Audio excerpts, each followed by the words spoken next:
had come to Arden, 5 chasing rumors of work in the outer sectors. The colony was rough, little more than a sprawl of prefab shelters built around the ore processing towers.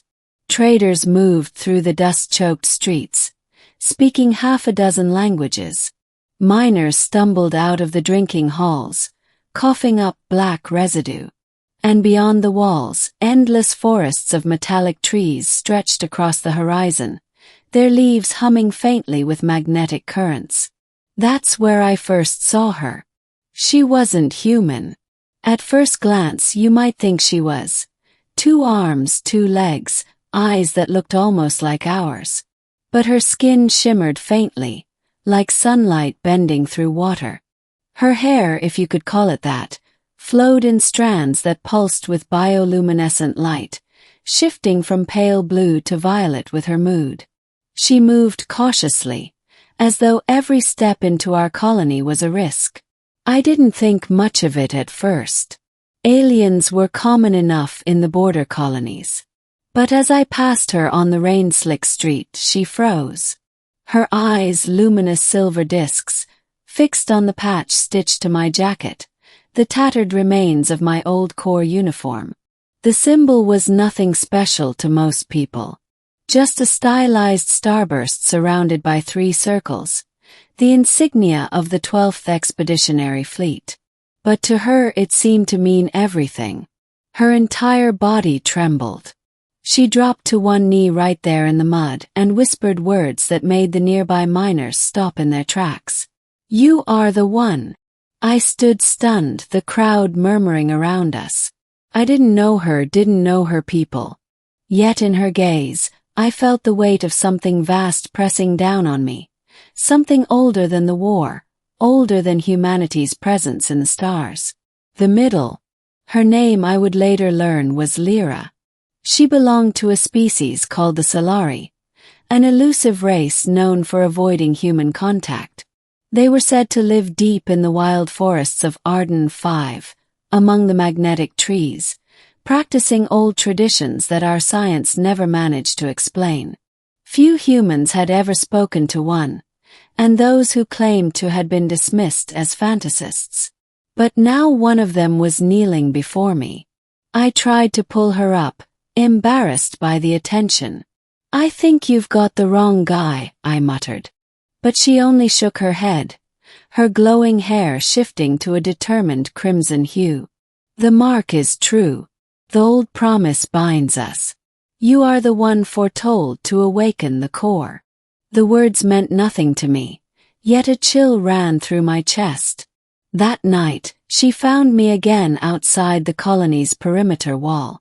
She explained that her people carried an ancient prophecy, one that spoke of the wanderer who bears the starburst, who would one day awaken a sleeping power hidden beneath Arden 5. To the Solari, this power was not legend but reality. They called it the core, a vast energy source left behind by those they named the architects, beings who had shaped worlds long before either of our species existed. And somehow, according to her, I was the one destined to find it. I laughed at first. I had been many things in my life: soldier, deserter, miner, drifter, but never anyone's savior. Still, her conviction shook me. She showed me fragments of crystalline tablets etched with spiraling patterns. When I touched them, the patterns flared with the same symbol as my old insignia. That was no coincidence. We left the colony behind within days. Together we traveled into the forests of metallic trees, their branches crackling with unseen energy. The nights glowed faintly with ion storms, and Lyra taught me how to listen to the hum of the leaves, how to feel the pulse of the land itself. She was patient, though her eyes often betrayed a fear she wouldn't speak aloud. As we journeyed deeper, I began to remember things I'd tried to bury. The war. The secret missions our fleet undertook. The whispers of strange ruins we were ordered to investigate, ruins our commanders always denied existed. And the insignia, the starburst with 3 circles, had first appeared not in our design bureaus, but etched into the walls of a dead moon we had surveyed decades earlier. My old uniform wasn't just military history. It was a key. Lyra led me at last to a canyon carved into the land, where crystalline spires jutted from the ground like frozen lightning. At the center lay a chamber sealed with alien glyphs. When I approached, the insignia on my jacket began to glow, resonating with the symbols. The door trembled, then split open with a sound like the tearing of the sky. Inside, the core awaited. It was not a machine in any sense I understood. It was a sphere of light suspended in midair, vast enough to fill the cavern. Energy swirled within it, fractal patterns spiraling outward, shifting like thoughts made visible. My knees buckled under the pressure of its presence. Felt alive. "This is what the architects left," Lyra whispered, awe and fear in her voice.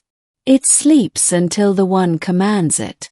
I stepped closer, drawn like a moth to flame. The sphere pulsed in recognition. Memories not my own flickered in my mind. Visions of worlds terraformed, of galaxies mapped, of beings who shaped suns as easily as we build roads. The architects had not merely built machines. They had sculpted reality itself. But with the visions came something darker. Images of war, of destruction, of entire species annihilated by the misuse of the core's power.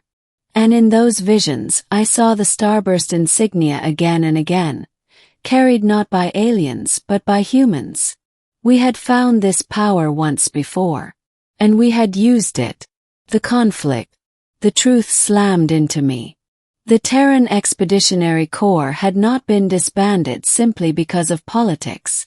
It had been buried, its symbols erased, because we had uncovered something too dangerous to control.